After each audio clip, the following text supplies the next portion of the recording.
the Evolution Security Podcast.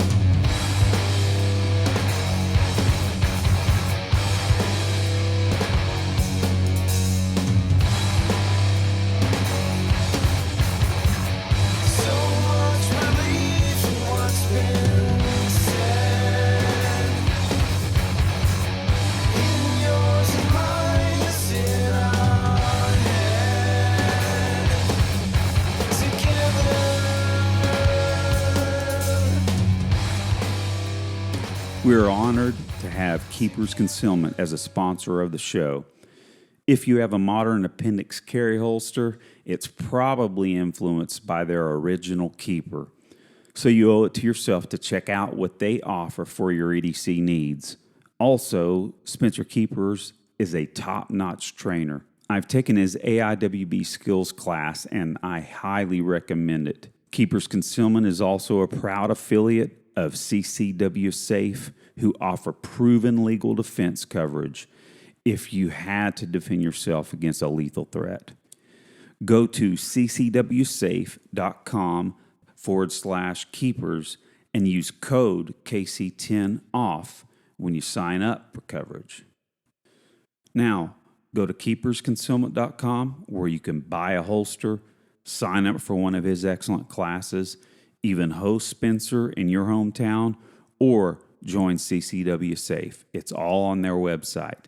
Now, for any Keeper's Concealment products, use Evo Twins at checkout for 10% off. That's EVOTWINS.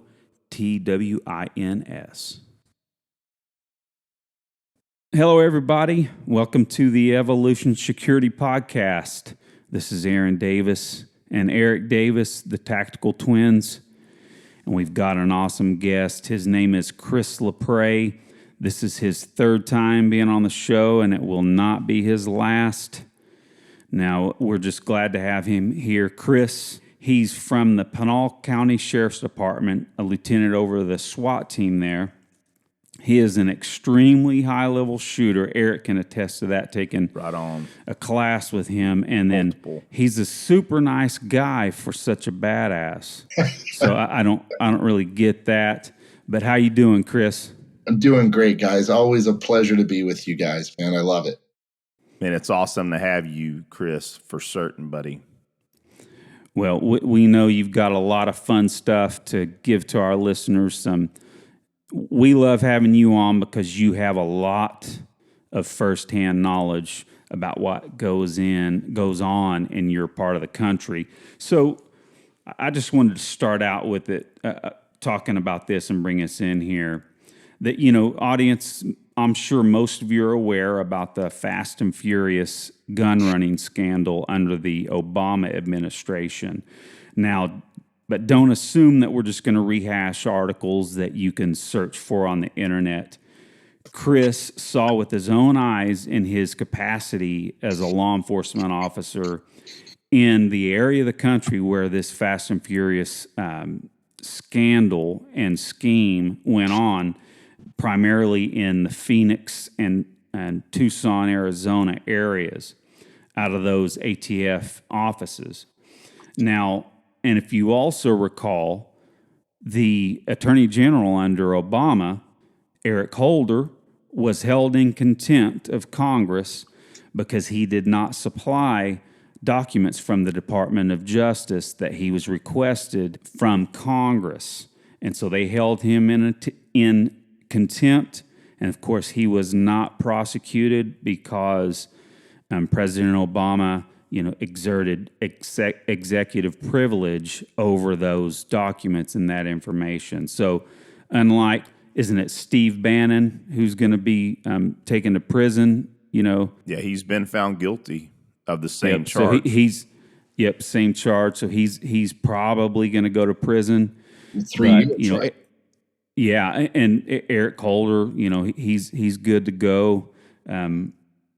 I don't want to go too deep in about him, but just reading through a lot of articles and kind of refreshing my memory on this situation. If you look back on the testimony and emails recovered from the media, essentially the Holder, DOJ, and the Obama administration, they were really concerned about our laws, how they affected another country that, let's just be frank, is rife with crime. So the hilarious thing is they broke federal firearms laws with immunity to show that our federal gun laws are too lax, or I guess in this instance, the states, but they broke the law to show how lax our laws were. It's a freaking paradox. It just blows the mind. But hey, we've brought Chris on here to give some firsthand accounts of what he saw during this time. And I think it's really important. You know, a lot of people haven't thought about this stuff in a while, but it's really important how they attack our rights through things like this. And just this year, I did want to bring this up too, that Mexico in January indicted and arrested a bunch of big cartel leaders like El Chapo Guzman and a few others. And it was a big operation that was really putting a focus on our gun laws as they sue a lot of large firearms countries and blaming companies, they're trying to blame our firearms companies for the violence, the cartel violence in their country. That doesn't make a lot of sense, does it, guys? No, not at all. So, Chris, man, we would love to hear. I'm sure you can give us all kinds of information, but again, welcome to the show, and let's just jump right in here because I know we have a lot we can talk about here. Yeah, man. I'm going to start all the way back 2007. 2007, I was assigned to a state task force. That state task force was responsible for not only drug enforcement, but also it was gang enforcement primarily, but drug enforcement and immigration enforcement. It was came under our old state gang task force, and part of that was immigration, right? So we were varied in the things that we could do because back then we had state authority for detainment of illegals and stuff. We started assisting down in Tucson, not Tucson PD, but this task force was tasked with helping a federal agency, ATF, go and look for people at gun shows who they believed were straw purchasing. And we were supposed to be targeting basically illegal immigrants that were providing weapons to cartel or rip crews or whatever was going on. So we get involved in a surveillance aspect at some time and actually in an enforcement aspect as it progressed. And it was Arizona called it Operation Gun Runner, which ended up falling under Fast and Furious. So we start going to these gun shows and looking for people that were suspicious, right? Well, this is going to be long drawn out to kind of get to Fast and Furious, but there's some very important things in this. So we start working these gun shows, and it goes from targeting very obvious members of cartel to basically anybody that this organization was believed was buying guns that shouldn't be. And that was usually up to people who were purchasing multiple guns at a time, right? Mm-hmm. There's nothing wrong with that. Absolutely nothing wrong with that. Exactly. But for some reason, the people in this organization felt that if you purchase more than one or two guns at a gun show, you must be committing some kind of crime. Mm-hmm. So, Chris, let me stop you there for a second. So you're essentially saying they were looking at U.S. citizens that were just buying multiple guns and not necessarily directly connected to this gun running operation, correct? 100%. Okay, gotcha. Absolutely. And this one incident sticks out in my mind very, very brightly because it really bothered me. We were at the show. We were the enforcement arm meeting. We were parked off I don't know if you guys know where the Pima County Fairgrounds are, but they're literally like half a mile from Interstate 10. So they would leave the fairgrounds where the gun show was, exit out onto Rita Road, get on I-10, and either go to Phoenix or Tucson, right, wherever they were going. So we would park off, wait for the vehicle. The vehicle would get called out by undercover agents, and my partner and I are tasked with stopping. It was a Suburban at the time, if I remember right, like a late 80s Suburban, early 90s Suburban, whatever. And it had California plates on it. So these undercover agents go, hey, man, these guys must be straw purchasing to bring guns into California because they have a California plated rental car, or not rental car, but California plated vehicle. And they bought maybe 5 or 6 pistols, right? It was several pistols, but nothing where you and I would be shocked. So we end up stopping the vehicle, legit traffic stop. He committed a traffic violation. I walk up to the driver's side of the vehicle. My partner walks up, kind of stands off, does the whole contact cover thing. And there's a driver who's probably at the time 30, 35-year-old male, white or Hispanic, I don't remember. And then there's, I believe, his wife, younger son, probably 13, 14-year-old son in the back driver's side seat. And then there's 1 or 2 other family members, younger males, probably early 20s, that are in the back seat of this vehicle. Well, I walk up, I look in the vehicle, and I can obviously see these guns are purchased in cases. And I start talking to the driver. I'm like, hey, man, where are you coming from? He's like, oh, hey, sir, we were just coming from the gun show. I'm like, oh, cool. You guys know me. I'm a gun guy, right? So I start talking to him, and I'm like, oh, what were you doing there? He's like, oh, I bought a bunch of guns. They're right back here. I go, okay, well, you from Arizona or California? And he gives me his driver's license, and he has an Arizona driver's license. The vehicle comes back to him. So he obviously had moved here, not transferred his registration to his current address in Arizona.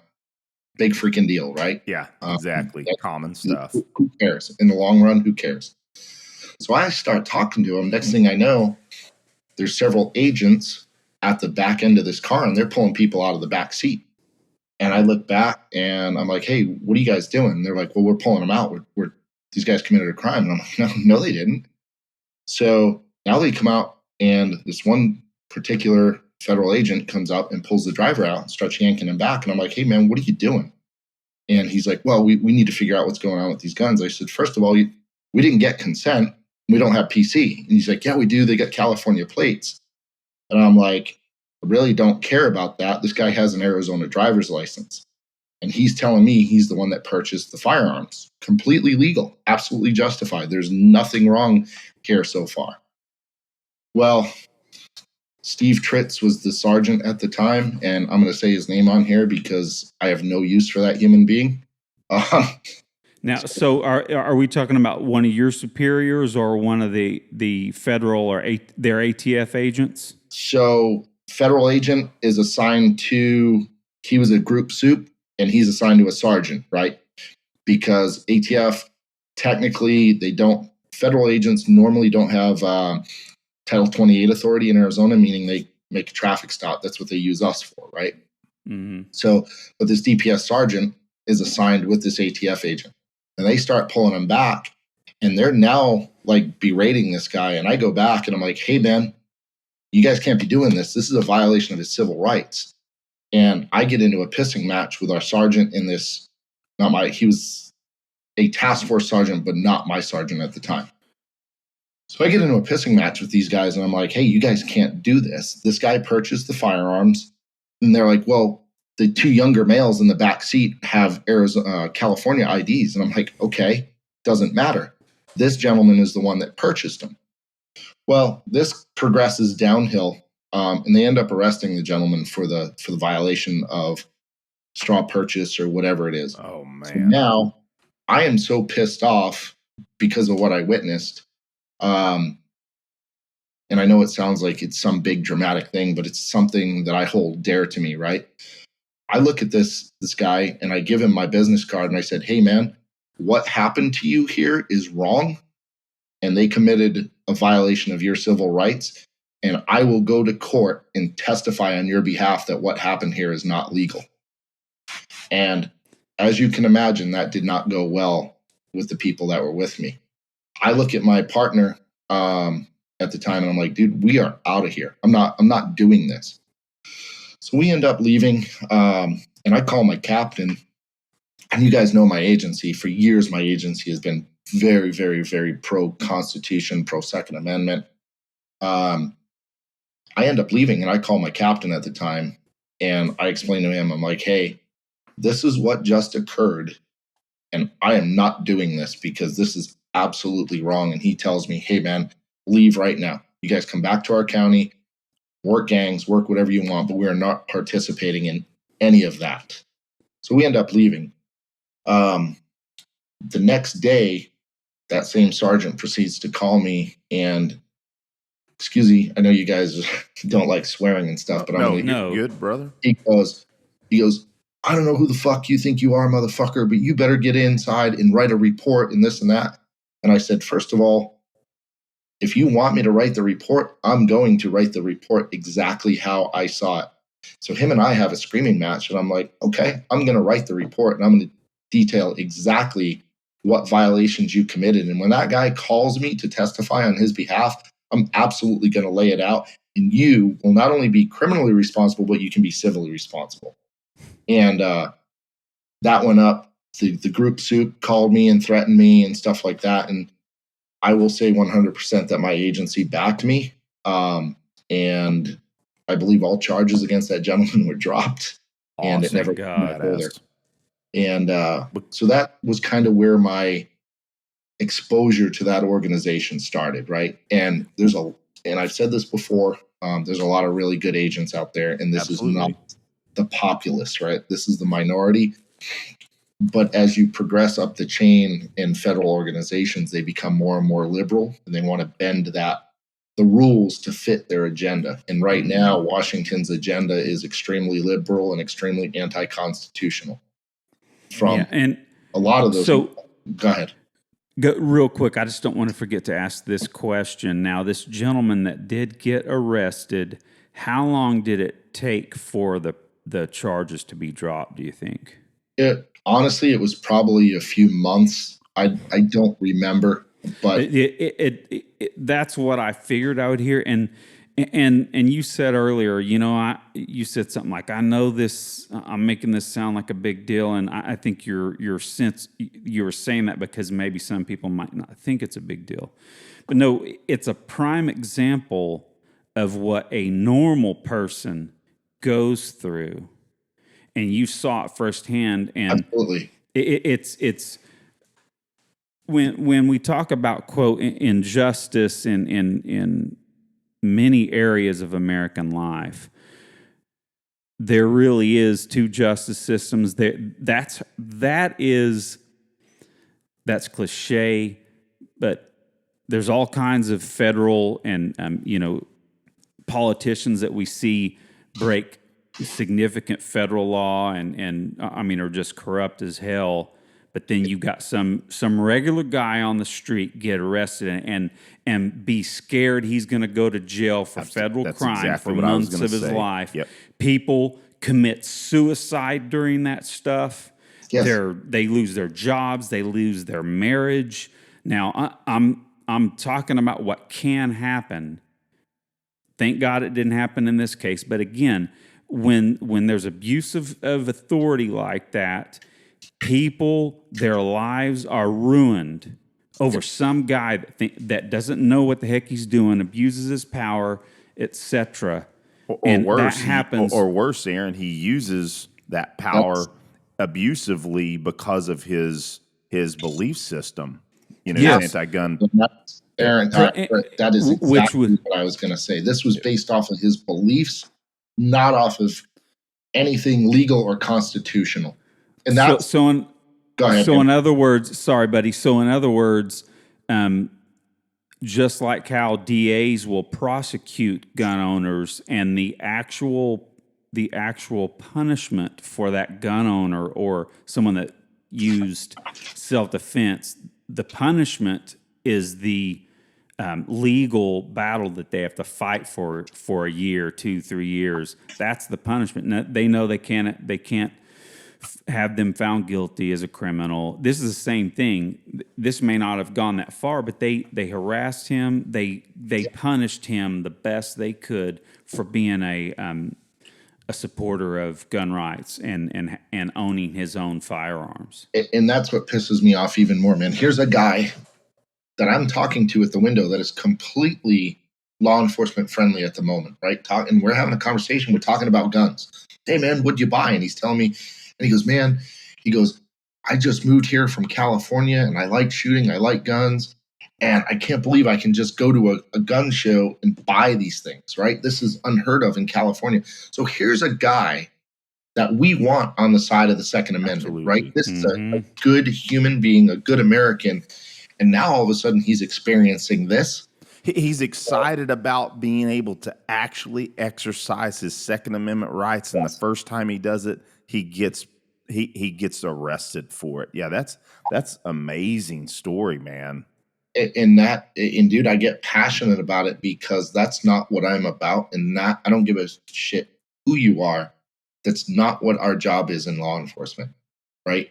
We don't go after good people, or even, there may be some cops out there that disagree with me, but I don't know how else to say it. Even semi-good people, right? There's legit bad people out there that we need to target. The people that are on the fence, we do our job and we let the county attorney's office or the DA or whatever do their job. And if they're found guilty in a court of law, then okay, fine. It's a subject of our peers. We'll judge them. But if they're found innocent, they absolutely are given the same rights as I am right now. And I think sometimes we have, especially some of this newer generation, we have police officers, deputies, federal agents. I see it more at the federal level that forget this, that forget that Constitution is the law of the land, not some idiot in office. And I mean that over the scope of idiots, not just, yeah. You know what I mean? So it's very personable to me because I take it serious and I take that oath seriously. And I've told my guys, and this is going to get off on a rant. Look, man, I don't care if you have the biggest, baddest gangbanger, Hell's Angel, whatever. If that dude does not have a reason to be disarmed and punished for that, he is afforded the absolute same rights as we are. And yeah, it's scary. And he might be a bad guy, right? But until we can prove otherwise, he's an American citizen entitled to rights. And that's why we have training also. And that's why we carry guns to defeat bad guys with guns. Due process. Absolutely. Process is that is one of the most crucial rights that we have. Yes. And as due process continues to be trampled upon in many, many cases, yeah, it's scary. Let's talk about an awesome training opportunity.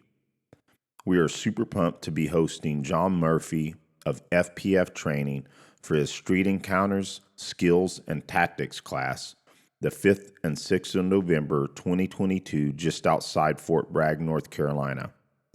This class will teach life-saving material to include Stop the Bleed Medical, Pre-Encounter Management, Pre-Assault, Proper Pepper Spray Use and Deployment, Essential Shooting Skills, Scenario-Based Decision-Making, Post-Fight, and more. For tickets, go to our show notes and find the class link, or go to John's website, fpftraining.com, and look for the class in his course calendar. Come train with us. Let's talk about our sponsor, Tenacor. Tenacor continues to innovate with pressure test, purpose-driven carry solutions, from holsters to mag pouches to carry and duty belts. Their new Zero underbelt builds on a high-performing Zero belt, adding loop Velcro to the outside, making it the perfect platform to support your duty belt, competition belt, or if you simply want a reinforced carry belt. This is the ultimate solution. If you're interested in picking up one, visit Tenacor.com. Now back to the show. Real quick, and I know we have a tendency to get on rants sometimes, especially me. but you talked about abuse of power. Look at Nancy Pelosi calling the director of California Highway Patrol to have charges dropped against her husband for DUI. Oh, right? I didn't know about that. Now, the charges were dismissed for about a week, and I believe the public caused such an uproar they got reinstituted under a separate judge. Right there, we have created two separate classes in the United States. That's exactly what I was. That's what I said. The two different justice systems. We have the elites and the peasants, and guess where the three of us fall under? We're now in that peasant realm, right? So that, and this is just speaking. This is the opinion of Chris Lepre, not Pinal County Sheriff's Office. That director should have been terminated immediately for going along with her. He takes his orders from the governor, right? And I believe it went from Pelosi to the governor to the director. But there should have been an uproar about that, because if that was me, the lieutenant that gets that DUI, and then I don't know, let's say a senator calls and tells them to dismiss charges against me, I'd lose my job. 100%, I would lose my job.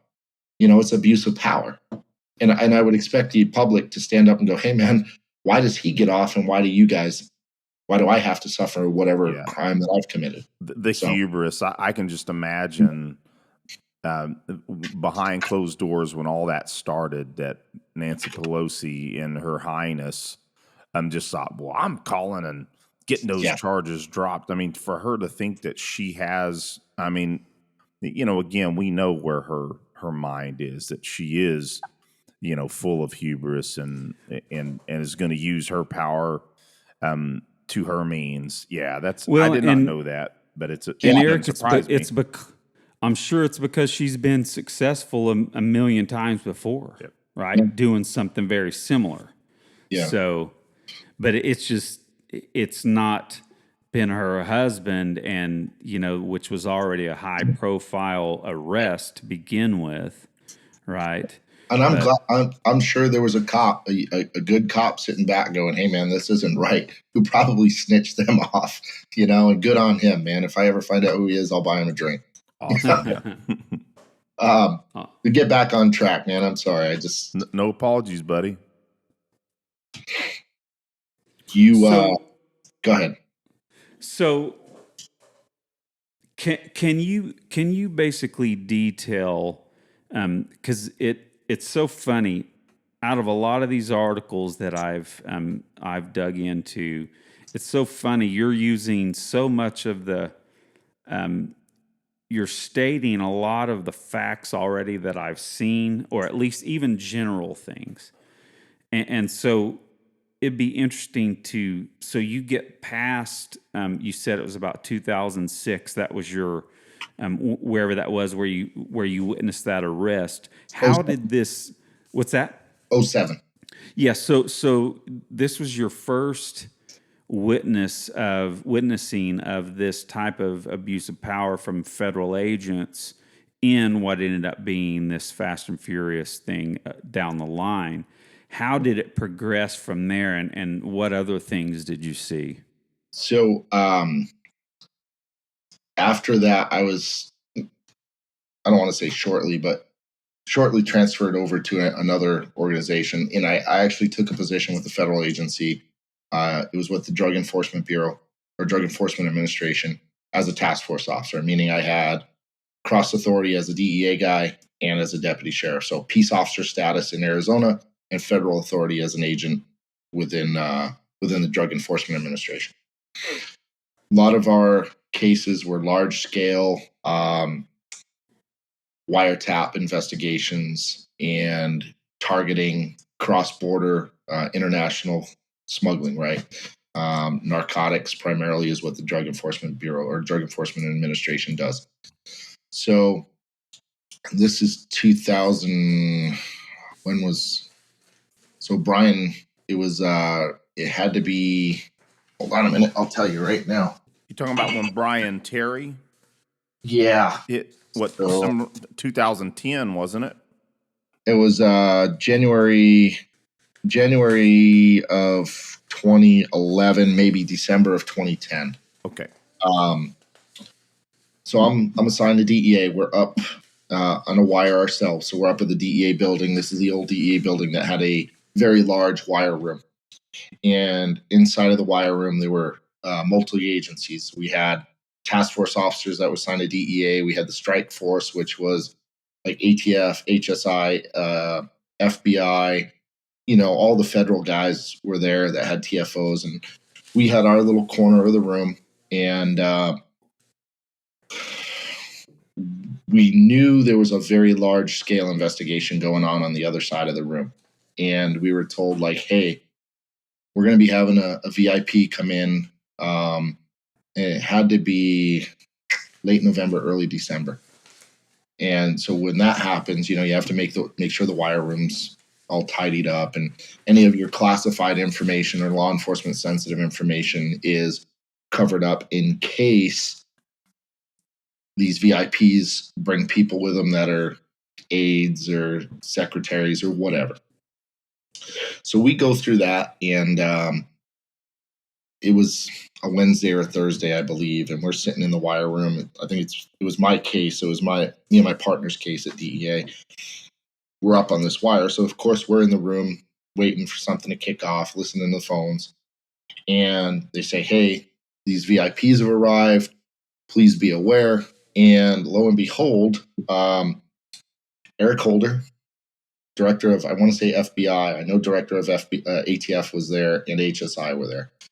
And they come strolling in to the wire room, and they go over and start talking to the agents that are running this large wire case. I mean, they were up on multiple lines. They had TV screens, and I'll get into that in a few.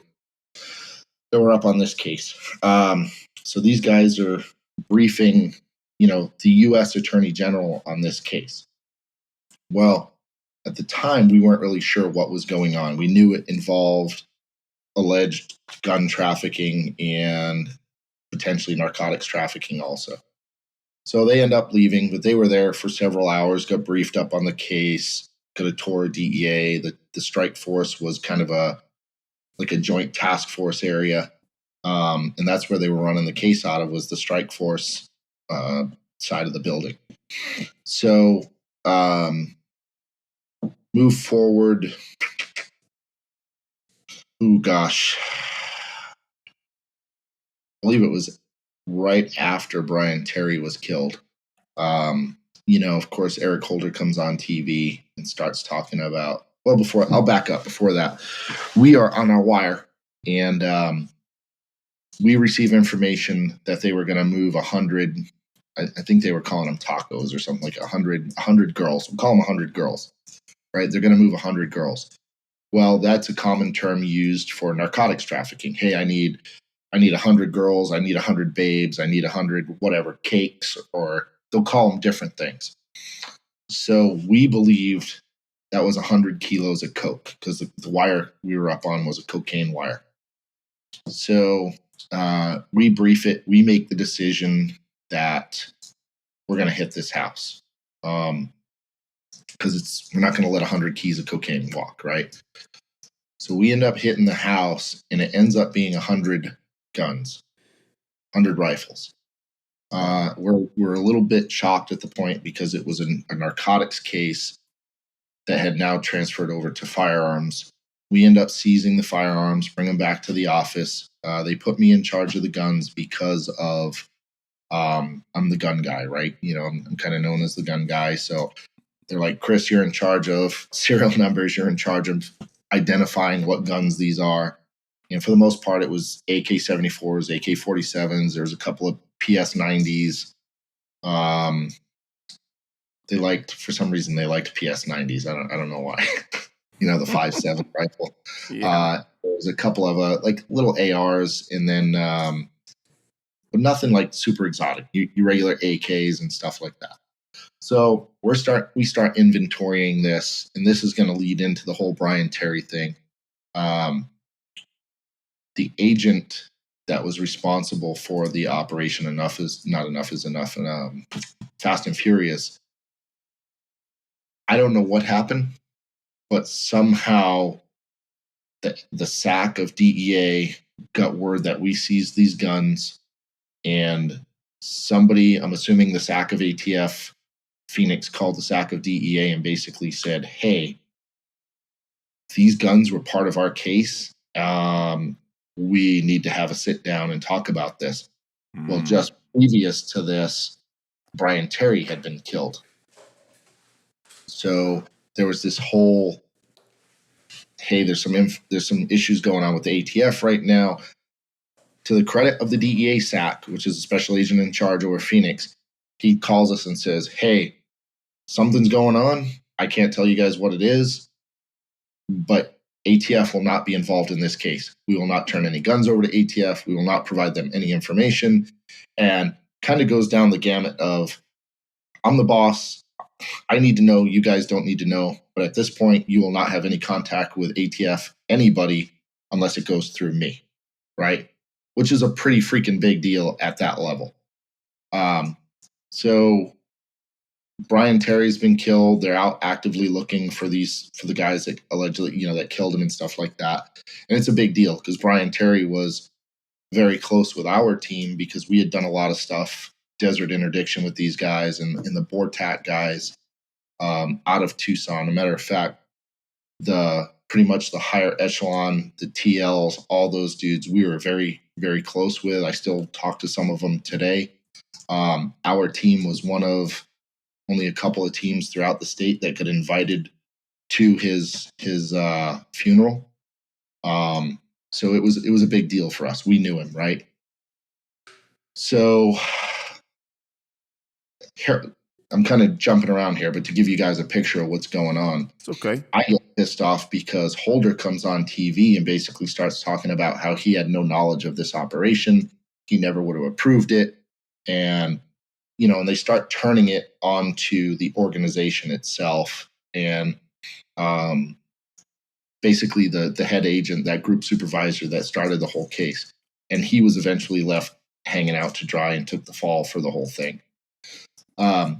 Prior to that, and that was towards the end, but prior to that, that agent, that group supervisor comes down. He's like, hey, I need to talk to somebody about the firearms that you guys seized. And I'm like, okay. Well, my boss comes over and goes, hey, man, just deal with him. Whatever he needs. If he needs just some serial numbers or whatever, just tell him yes or no. We have the gun or we don't. Okay. Well, he comes up to me. He's like, hey, I'm looking for a serial number on gun, let's say 12 and 49. I'm like, okay. So I look him up and I go, well, item number 12, which is gun 12, is serial number blah, blah, blah, blah, blah. 49 is blah, blah, blah, blah, blah. And you could see this dude got pale white and he's like, oh, fuck. And I go, well, that doesn't sound good, man. What's wrong? And he's like, according to our records, those guns were destroyed 2 years ago. Wow. So think about that for a minute. Guns that the ATF knows and has in their possession were supposed to be destroyed are now ending up in the hands of some very, very high-level narcotics trafficking organizations. I don't know about you guys, but when we destroy guns, or when we used to destroy guns, we don't anymore, they were cut up. The receivers were cut and melted down. So that's one portion of it, right? Very, very disheartening, very much. So let me back you up there and ask. So what you're saying is that at some point, this agent, now forgive me, buddy, it's hard for me to follow some of it. I apologize. No. There's just lots of LE speak, and I'm trying to keep up with it. But so the agent that you're talking about that came basically asking for those 2 firearms, at your example anyway. Right. He was part of the ATF, or he was part of what organization was he part of? He was the ATF group supervisor. So a group supervisor, when I say a GS, that's the equivalent of a sergeant at like a regular PD or a sheriff's office. So he's so the ATF either seized those guns at some point, but for some reason they were listed as being destroyed by ATF records. Yes. But they wound up in a a house that was wiretapped, that these were about to be they were about to be run or sold to possible cartel members. Yeah, absolutely. They were going to be smuggled across the border, right? Now, let's go back. So I know this is jumping around, but it's all going to lead kind of into how this case. It all makes sense to me, buddy. Go for Yeah, it. good to go. Go back to the wire room. Go back to the bunch of wires they were up on, telephone wires, so telephonic wiretaps. What they also had done was gotten authorization from several gun stores across Arizona, primarily the Phoenix area, to install monitored closed circuit TV where they could see who was coming in to buy 5, 6, 7, 8, 10 AKs, right? And their screens were up right inside the wire room so anybody could watch them. And what was happening was the ATF would tell the owners, like, hey, if somebody comes in to buy 5 AKs and their girlfriend, they talk to their girlfriend and then they have her buy the guns, let us know, because these are probably people that are having people that can buy the guns, typical straw purchase, right? Mm-hmm. So a couple of gun stores in Arizona were very smart and said, hey, we're not participating in this because this is illegal activity. And if you're going to tell us to do this, we want some kind of blanket coverage. Well, at first the ATF was like, yeah, no, we're not doing that. You're just going to do this to help us out. Fortunately, a few of them were very smart and said, no, I can see the direction that this is going to go. I want some kind of blanket coverage. I can't confirm or deny this occurred, but there's at least one organization, gun store in Phoenix, that allegedly got a blanket letter stating, if this occurs, we will not prosecute, blah, blah, blah, signed off. So these department store, the gun stores would call in and be like, hey, I have, and I'm not profiling because this is exactly what occurred. Hispanic male, he's, with a couple other Hispanic males. They have a female with them. They've pulled her aside, talked to her in Spanish, provided her with a large amount of cash, and she has come out and pointed out the guns that these guys were holding. Can you send agents down here, because we know this is a straw purchase and this is what you asked us to call about? And they would say, no, that's fine. Don't worry about them. We'll track them. Just let them go. And this is what started the whole, the gun stores were doing what they're supposed to do, right? The gun stores were even to the point where they're like, we're not selling these guns to these females because we know what they're going to do with them. They're going to buy them. They're going to give them to these dudes. They're going to ship them cross border. So basically, the ATF was facilitating the straw purchases of firearms for these cartels. Now, before any of the dudes out there listening say I am what I am and I'm like this right-wing conspiracy theorist, it's not bullshit. I saw it firsthand. Several of my friends saw it firsthand, and it was absolutely 100% a ploy to get the left gun haters to use it to ban civilian ownership of firearms in this country, without a doubt, because they were going to come back and say, look, these guys are buying all these guns from these American gun stores and just taking them down to Mexico. So basically anybody can get a gun, and anybody can get a gun into Mexico. What they weren't telling the public was the gun stores did the right thing, refused to sell them, and then they were given direction by the ATF, primarily those investigators working this case, to allow the guns to walk. And if we had enforced, sorry, man. Yep, go ahead. And by them doing their job, if we had actually enforced the laws that are already on the books, we wouldn't have that problem. But now you have an organization that is looking to push an agenda, right? And this is where my problem comes in, because I'm sure some of those agents on that gig were not happy with it. Matter of fact, one of them dimed out everything that was going on, right? And whereas he's probably up in Alaska, at the North Pole, freaking investigating 4473s or something like that.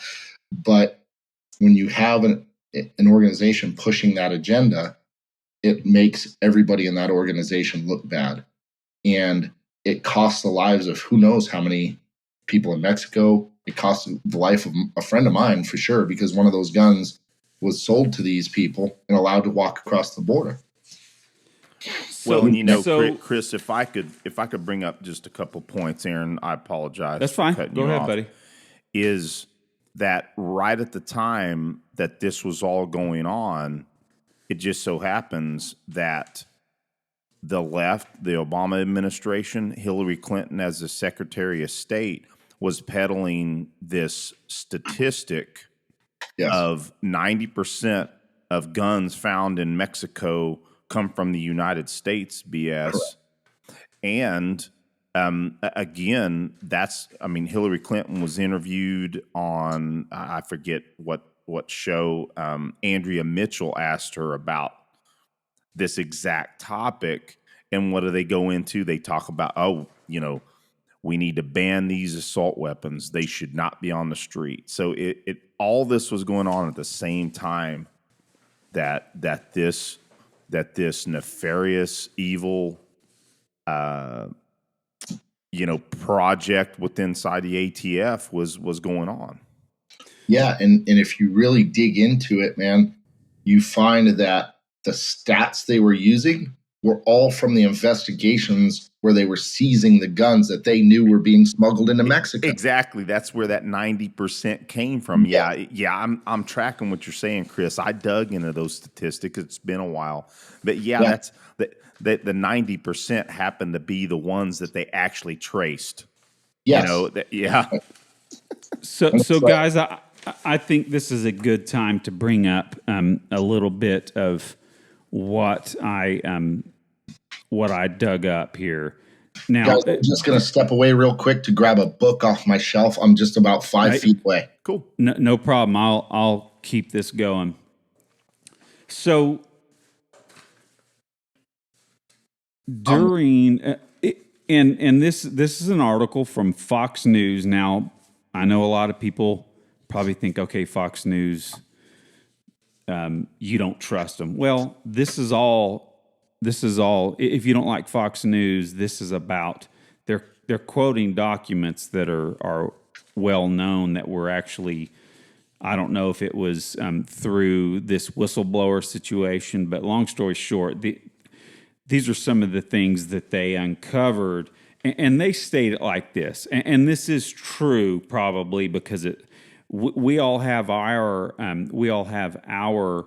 suspicions about this, but this is what it says here. They start out, there's no evidence the administration initially considered using this operation to justify stronger gun laws. But as the investigation dragged on and Washington saw more and more weapons from U.S. gun stores showing up in Mexican crime scenes, at least some of the officials saw a political argument developing to support their legislative agenda. Now, here in March 2010, Holder's chief of staff, Gary Grindler, attended a detailed briefing on Fast and Furious in Washington. In his handwritten notes, Grindler wrote the words, long rifle, quote, multiple cell, quote, need regulation in the margin of the briefing paper. And there were also special agents for the ATF, Bill Newell.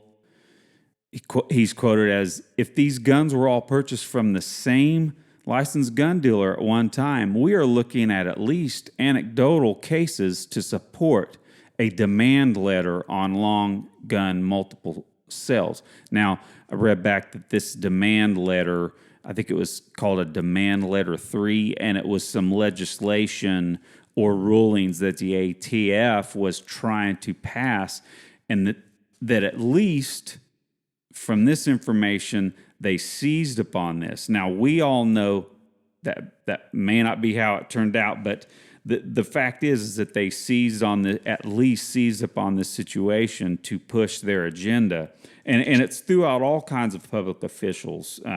So that led into the now, I don't know if it's still in effect because I haven't bought several guns in a day or from one dealer in a while. Mm-hmm. But I know up until recently, and probably within the last couple of years is the last time I did that. If you bought more than, if you bought 2 rifles or more in the same day, you had to fill out a multiple sales form and basically list every gun that you bought, right? Mm-hmm. So again, we're punishing American citizens for something that the federal government caused. Yeah. Right? Again, the paradox that I mentioned at the beginning, and here I just want to make a fine point on this, guys. What I don't understand is how is allowing thousands of guns to be purchased illegally in this country and allow them to walk into Mexico, knowing that they would reach the cartels, and they say that, oh, we're going to let them run because we're going to be able to trace them. No fucking way. I don't how can you trace weapons unless they happen to be at a crime scene? Are you going to run around, knocking on the doors of cartel leaders? And I mean, we know, how on earth could you trace those? It's impossible. Again, other than them by chance, like they did several times, by chance being in an arrest or another case where people get taken down and they show up there, but there's no way. So how are they even using this premise? They can't. You want to know how they're getting away with it, Aaron, is the average person, the average American doesn't understand that, right? They sit there and go, oh, well, these guns are going to Mexico and the ATF says they can track them, so it must be true. They're only tracking the guns that they sold illegally to fund this project to strip Americans of their rights.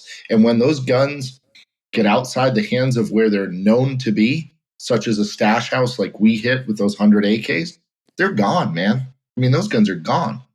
And they don't have magic tracking devices in them or GPS indicators. That's exactly what I was thinking. Some little flashing red light on it. Beep, right. beep, beep, So from what, if I remember, and this is going off the top of my head, there's something like 2,200 guns that were allowed to walk during Operation Fast and Furious.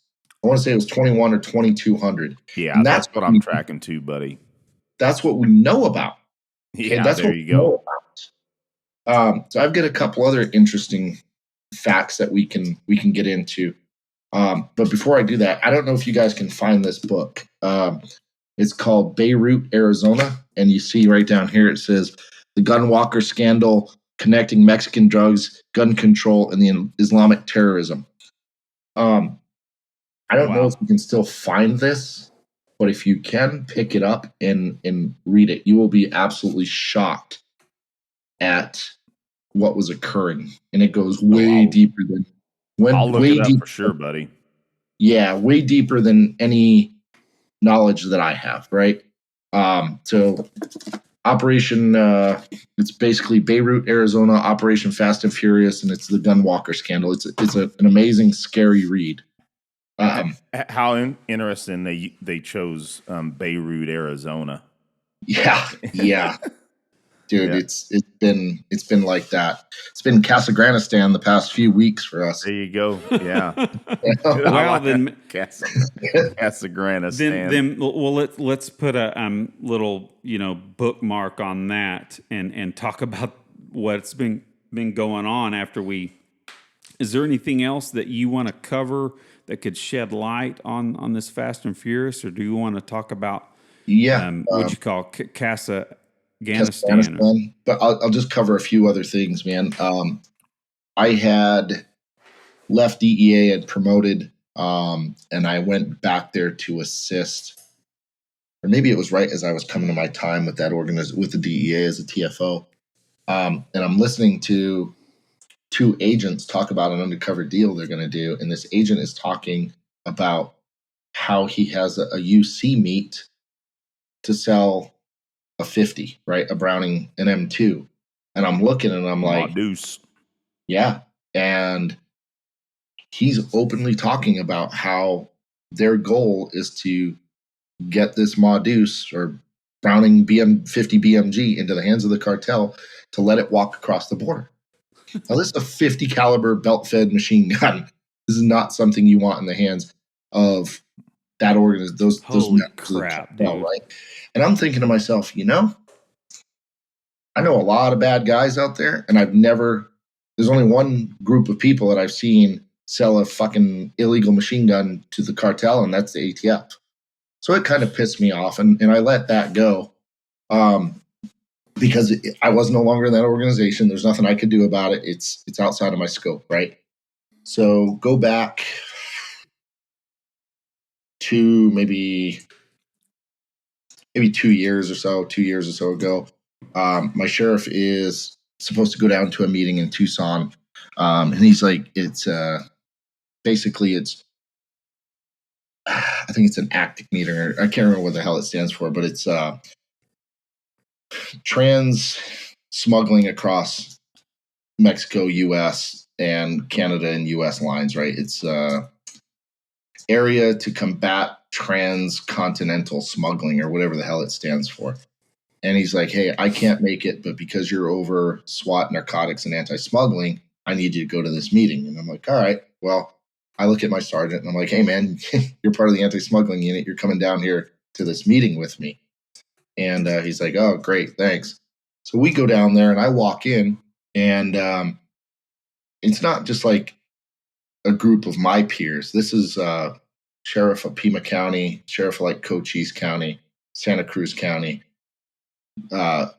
Special Agent in Charge FBI, Special Agent in Charge ATF, HSI, Director of Border Patrol.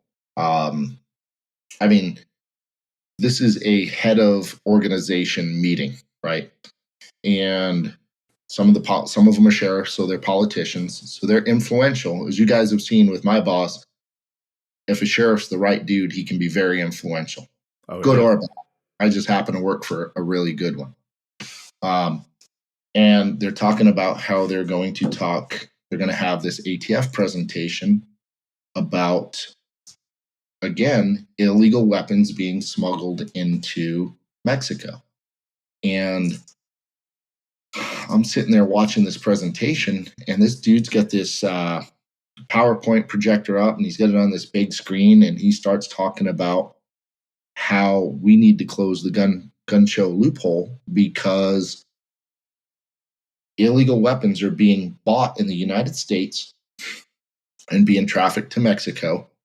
And they are also being used by white supremacist organizations to stockpile illegal weapons. And he starts talking about, in the gun show loophole, anybody can go in and buy these belt-fed machine guns at these gun shows, and they can buy machine guns and belt-fed machine guns. And he's got a picture of a Barrett 50, right, up there. And he's got a picture of a 249 Parasaw. So it's or a Mark 46, basically. And he's got a couple other guns up on this PowerPoint, and he's talking about this. And he goes, yeah. And, if they don't get them at the gun show because they can't find somebody who will sell them to them, they can just have them drop shipped from the manufacturer. And I'm sitting there and I'm like, and I'm looking around, I'm like, am I in some kind of alternate universe, right? Did something happen while I was asleep? So now we can own belt-fed machine guns? So this guy's just spewing this bullshit to these politicians that are guys that are not gun guys. They're sitting there listening to what this guy tells them, and they're taking that as gospel, right? Like, oh my God, man, we have all these weapons that are out there that can kill my deputies, and I can have them drop shipped from the factory. So I'm a little pissed off, right? And I'm steaming inside. So I raise my hand and I'm like, and the guy goes, hey, what's up? And I go, hey, man, where can I get some of these drop shipped to me at? Because I want to buy a couple. The guy's like, what? I go, dude, you can't have these things drop shipped to you guys. And I said, you certainly can't go into a gun show and buy a belt-fed machine gun. And the guy's like, well, yes, you can. I go, no, you can't, man. I said, you guys have your own laws in the books that prohibit that. And the guy's like, no, we don't. I go, the hell you do. It's called the 1934 NFA Act. It's called the 1986 Machine Gun Act. I said, so maybe if you guys would start looking at the laws that you have on the books and start realizing you can't do this, then you guys would get your facts right. Good so for him you, and I man. he and I start having a pretty heated discussion. And my sergeant's like, knock it off. Now's not the time. And I look and I go, no, absolutely now is the time, because the information this gentleman is spewing is bullshit. And he's influencing all the heads of these organizations that are going to go back and support an unconstitutional law based off of facts that are absolutely false. And finally, we're going at it, man. And I'm like, you're full of shit, dude. You can't do this. And the guy's like, well, what about these 50 calibers? I go, that's a Barrett 50 caliber you have up there. It's an M110. It's a freaking semi-automatic Barrett gun. It's no different than a SCAR or an AR-15. And he's like, well, they can take down an airplane. I said, so can people with box cutters. Mm-hmm. Right? So we get into it, and so finally can a PKM.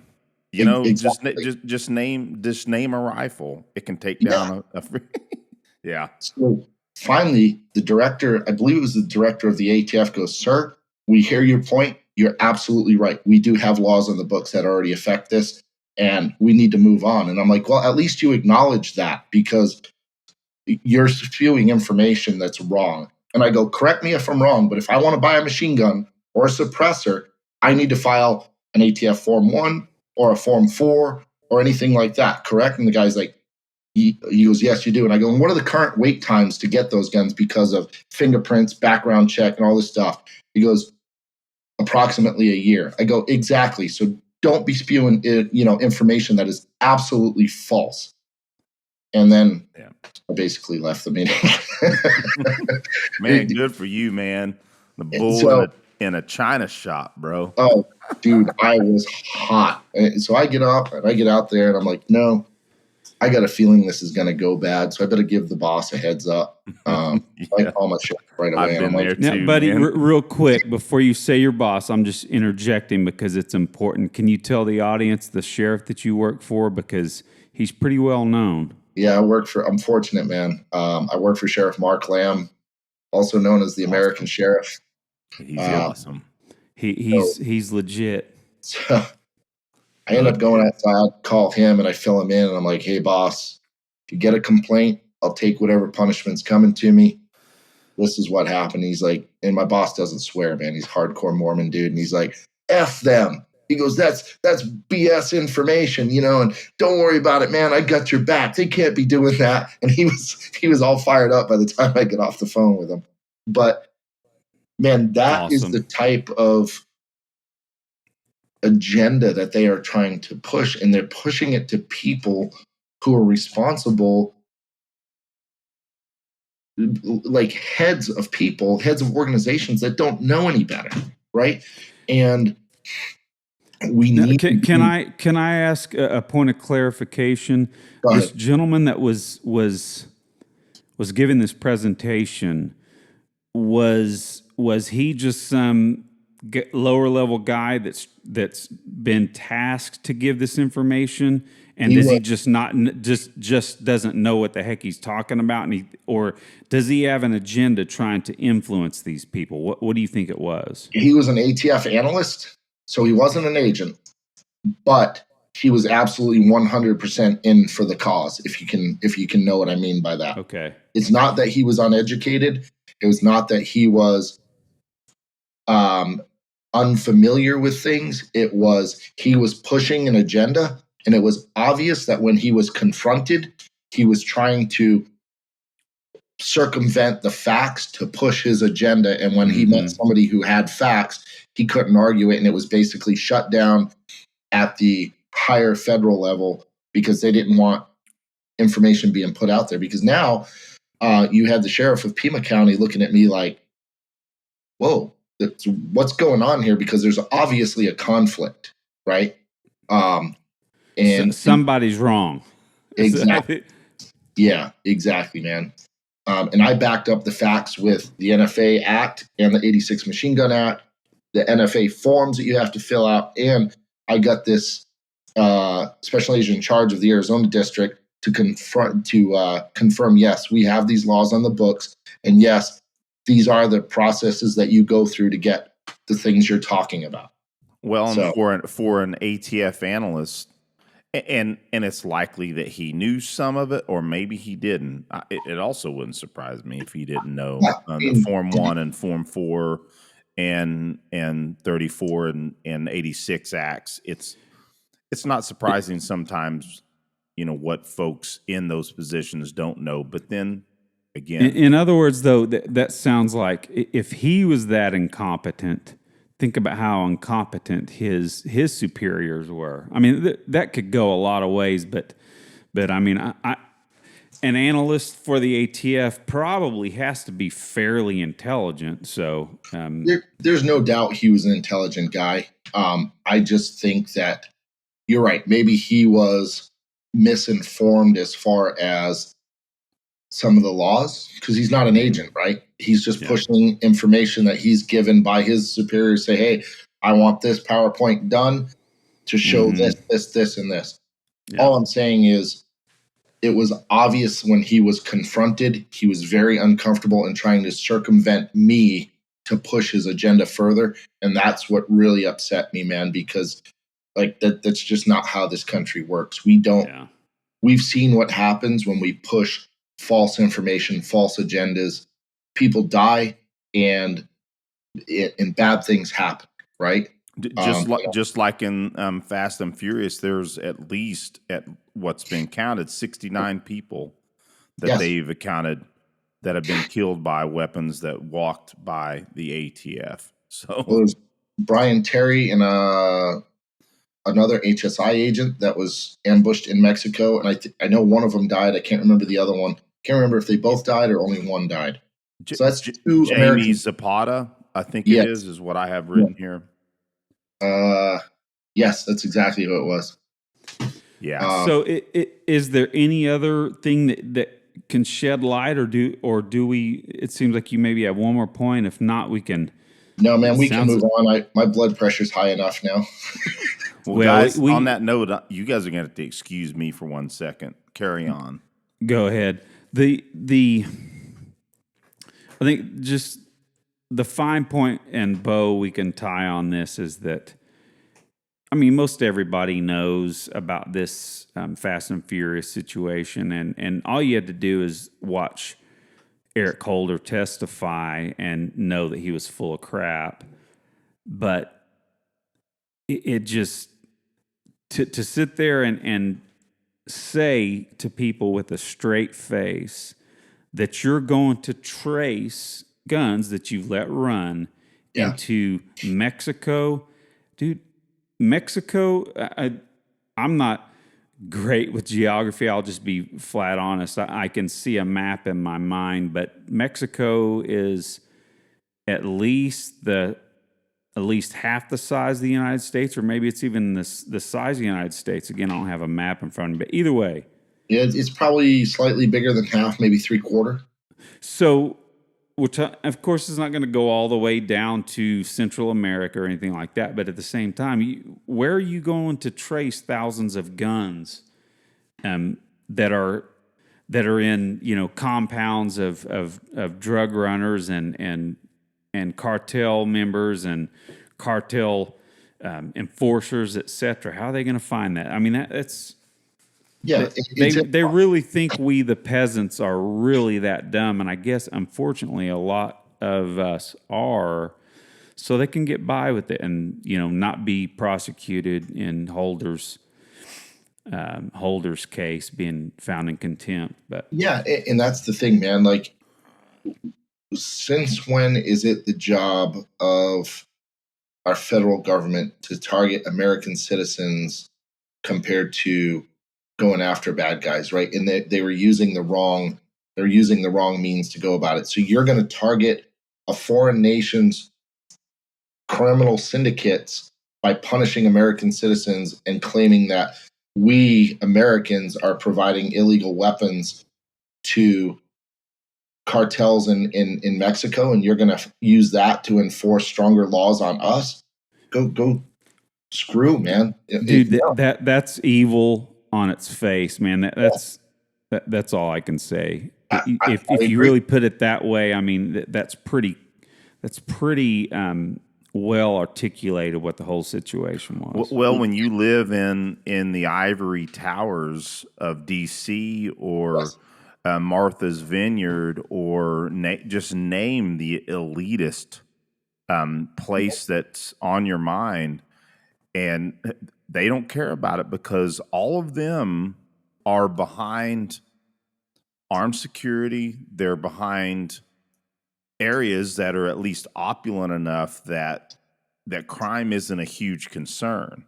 Right. And you know, and again, we say this quite often on this show, that we know that the original intent of the Second Amendment isn't self-defense. It's a byproduct of it, right? Yes. And that's where ultimately where most of this leads, is that it's because they do not believe that the paroles should have the abilities to defend themselves against the elite tyrants. Excuse me. Yeah, and one of the primary jobs of the federal government is to secure and protect the borders and the citizens within our borders of the United States. You don't do that by stripping American citizens of their rights. Well, and support an outside organization. Yeah, and on that point too, you don't use the facade of protecting the Mexican people. Correct. Use that facade while you're going after American people. I think we'll belabor that a bit much, but so tell us. You said it's been pretty crazy, and you called it Casa. It's Casa Grandistan. Casa Grandistan? Okay. Yeah, man. It's so since the last time we have talked, guys, things are out of control. We have had violence like we've never seen. Really? Wow. What was the last time I was on? January, February? I think so. We'd have to look back. I can look it up as you're starting to talk, buddy. It wasn't very long. And man, we've had too long ago. Two, possibly three, like legit straight up cartel hits since just talking to you guys. And that's just the shit that we have active investigations on. That is not all the other crap that's going on in the county. We're being overrun by drugs. We're being overrun by illegals. The crime that is coming with those waves of both are just, it's insane. It is definitely this year's probably one of the most violent years so far. And we're only 6 months in, that I've seen in a long time. Well, Chris, I'm looking back. It was April 5th when we released that show. It was probably only a week before when we had you on for the recording. So, yeah, I mean, to me, that's part and parcel with what we're seeing around the United States, maybe in your location, because I know there's dynamics in Pinal County that are different than other areas. But, man, we got a 30% increase in murder. Oh, homicides for us are off the charts. Crazy, right? I live in a pretty nice neighborhood of Casa Grande, believe it or not. No, there's some nice areas there, brother. Been there several times hanging out with you guys. Yep. Yeah, for the most part, they're few and far between. But so I just had a homicide 3 blocks from my house last week. And then the next day I had a shooting on the other side of my block, a block away. I think there were 5 shootings in Casa Grande not last week, the week before, where people were actually like hit. 5 separate shootings that were not connected to like gang or drug violence. And that's what I was going to ask you. You may not be able to comment on the murder because there's likely a a current investigation. So I'll just drop the question. Well, I might be able to circumvent it. So go ahead. Is there any dynamics that you can what I mean by that? You were alluding it's not cartel related, correct? Or is it? Or can you say that one is probably not? Mm-hmm. But there's a few this year since I talked to you guys in April. We've actually had. I'll put it this way: we've had several. And I guess what I'm kind of alluding to, Chris, is this overall increase in violent crime in the United States, not just it revolving around, which you deal with the dynamics of the cartels. But yeah, I mean, just overall crime increase. Yeah. Overall violent crime increase, man. And a lot of it comes down to the fact that, example, talking to some guys in Maricopa County recently, they're like, hey, man, you can pretty much commit whatever crime you want and you'll be out the next day. It doesn't matter if it's first-degree murder or 100 pounds of fentanyl. The courts are just like, yeah, sorry.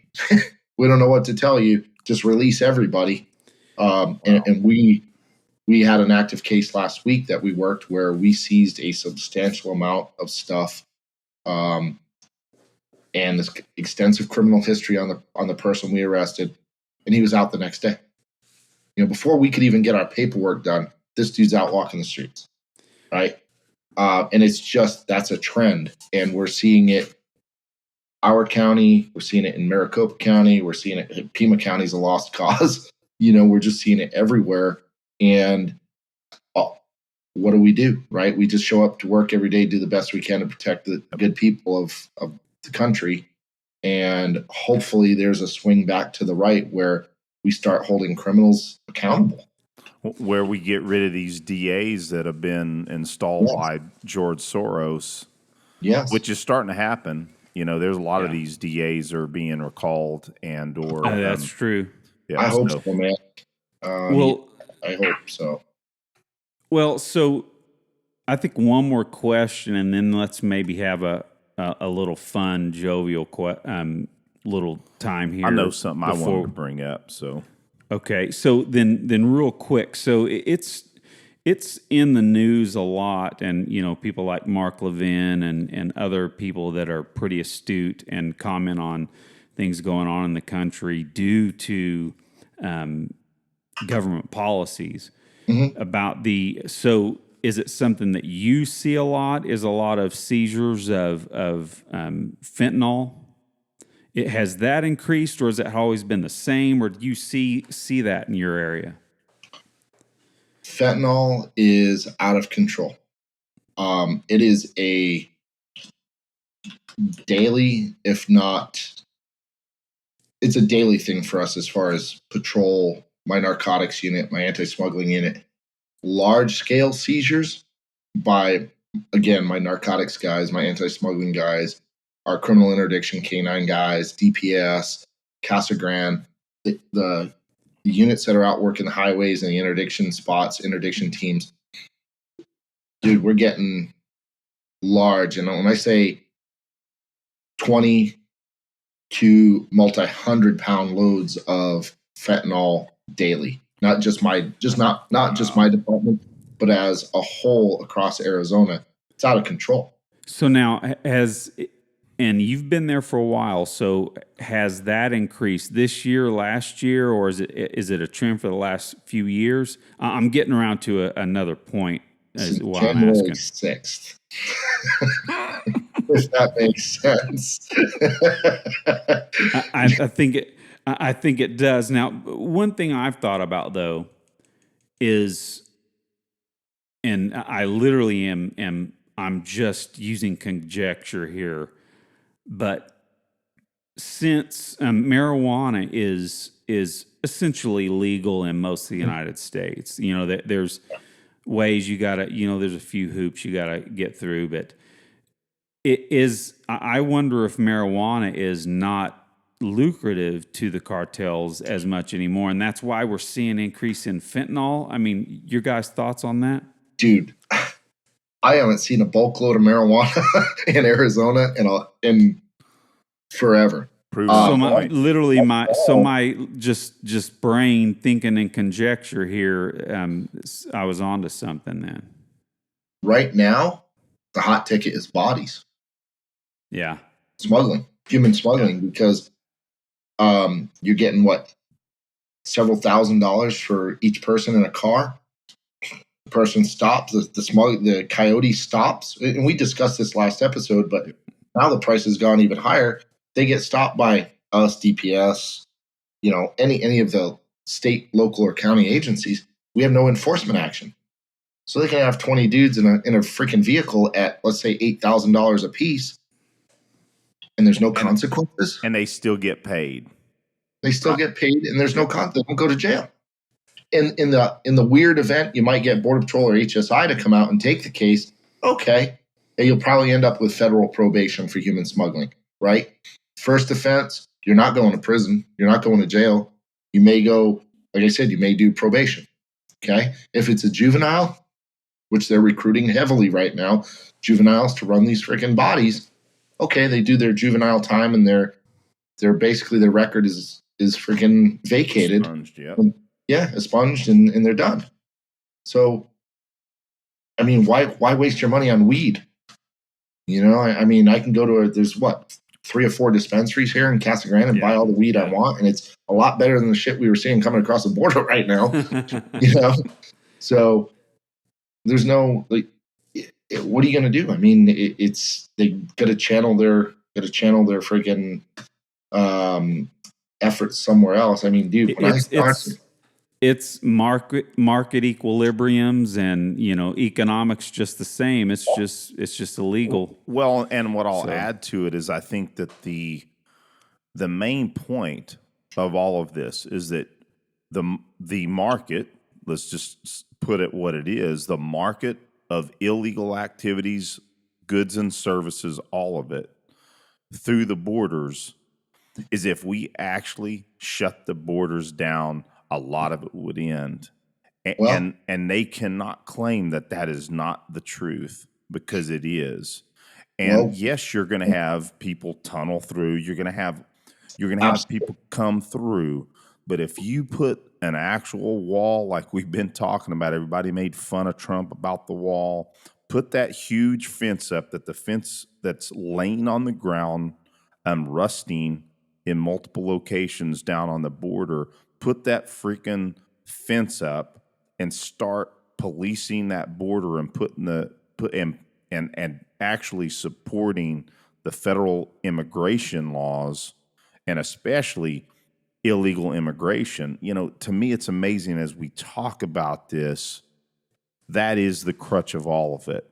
The fentanyl coming through, the trafficking of young girls across the border. I know that I'm just using one example there. Of course, it's all both men, women, children, what have you. You start to end a huge percentage of that when you freaking close the border. It makes me livid. We saw it, right, man? We talked about this back in April, guys. Under Trump, and I don't care who it is, whatever president decided to enact that enforcement of the border, we saw, are we ever going to stop it? No. We're never going to stop drugs into this country. Completely, yep. And it slowed down to the point where it was manageable, right? Where we could actually have somewhat of an effect. And that's what people don't realize. And it's not, I mean, was it 2 months ago, 3 months ago, maybe, when Al-Qaeda had planned to assassinate former President Bush, and they were open about it. They said, hey, we're going to go through the southern border. It's wide open. Yep. We can get whoever we want through the southern border. If that doesn't wake Americans up and go, hey, man, okay, you don't care about drugs coming through the country, whatever. But there's this thing called terrorists that want to do America harm, and not just American combatants, American citizens. Your mom, my wife, your wife, whoever can be sitting somewhere and there's an act of terrorism. That goes, if you choose to use drugs, that's your choice, and that's expect to pay the consequences of that, right? Your wife, your kids, my kids, my dog, myself, we're not expected to be able to go to a restaurant and have it attacked by freaking terrorist organizations, right? And at that point, you having an open border as politicians, you're directly responsible for that if it does in fact occur. Absolutely, and all for power, all for gaining power in office, Yep. and is the reason why that it's been allowed, and eventual votes. Yes, not votes now, but eventual votes. And Aaron, but to the point though, think about it though, it's votes now as well. Yes, because of you go ahead. You see what I'm getting at, right? Oh yeah. Because the allowance of the porous borders in many cases gets votes right here and now. That's true. And of course the Hispanic community is starting to turn against Democrats, but there's plenty of white liberals that are checking that block for Democrats because they're allowing the borders to be open. So, but anyway, go ahead. No, I was just going to say, nuanced. No, man, I'm with you, because everybody thinks that when my boss, Trump, these politicians stand and go, "Hey, man, we have an immigration problem. We need to shut down the border," they think, "Oh, these poor Mexicans." It's not really just Mexicans. It's people of every nation around the world. And I've caught these people myself, right? And honestly, most traditional Hispanics are conservative folks. Yep. They're Christian, they're family oriented, so they tend to have conservative values. I mean, look at what happened with Florida when they started pushing that communist agenda down in Florida, and all those Cubans were like, "Whoa, hold on a minute, man. We've seen this shit before. We're not going to let it happen." Yep. Yeah.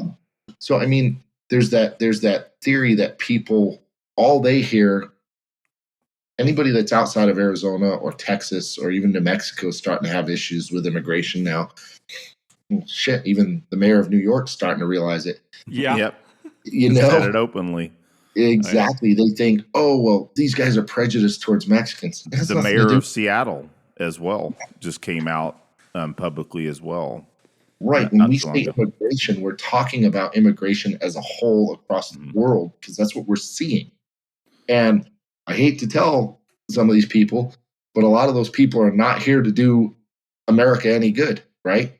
I actually wonder. And you can correct me if I'm wrong. I hear that there's an uptick in Chinese being encountered. Yes, and I tell you, the Chinese. I'm talking about from China. I'm talking about our beloved countrymen. But a lot of there's espionage. China is the king of espionage. I mean, Russia doesn't hold a candle to China regarding espionage, so they're using that as an advantage as well. They're referred to as OTMs, other than Mexicans, and that's not like the Chris Lepre term, right? That's the actual term they are referred to. Is we have so many OTMs that have gained entry into the country. I thought you meant open tip match. Yeah. I'm just kidding, man. No, I get it, man. I love it.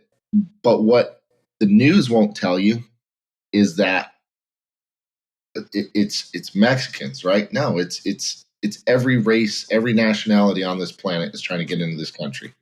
So there's something else I was going to bring up that one of you guys said, and I lost my thought because I went off on another rant. But what do you got, Aaron? I just pulled this out of my trusty carbine next to me, my open tip match, my 77 grain Black Hills Mark 262 Mod 1. There you go, dude. There you go, man. Eric said on our last show that's what you load up with, and that's true, buddy. I like the 77 grain. Unfortunately, I can't. It's not as readily available. So honestly, if I can get any, I really prefer 70 grain brown tip. Yeah, so folks, unfortunately, we lost Chris. I guess he has some technical difficulties on his end. So unfortunately, we're going to have to call this a night and have Chris back on real soon. I think there were some other subjects we wanted to cover, including congratulating him on his blue belt. So we're going to have him back on to talk about that real soon. So, Aaron, I think we're just going to call it an evening then. All right, bro. Well, it was a lot of fun chatting with you and Chris. It's always awesome talking to him because, man, he has so much information that you don't hear on the news, or you just get a surface, mention of it, or, or even cover it up, etc. But long story short, yeah, it's great having him on. So look forward to having him on again. And hey, buddy, you have a good night. Thanks for all you do for this show, bro. I appreciate it. You as well, man. Take care, brother. You too. Bye.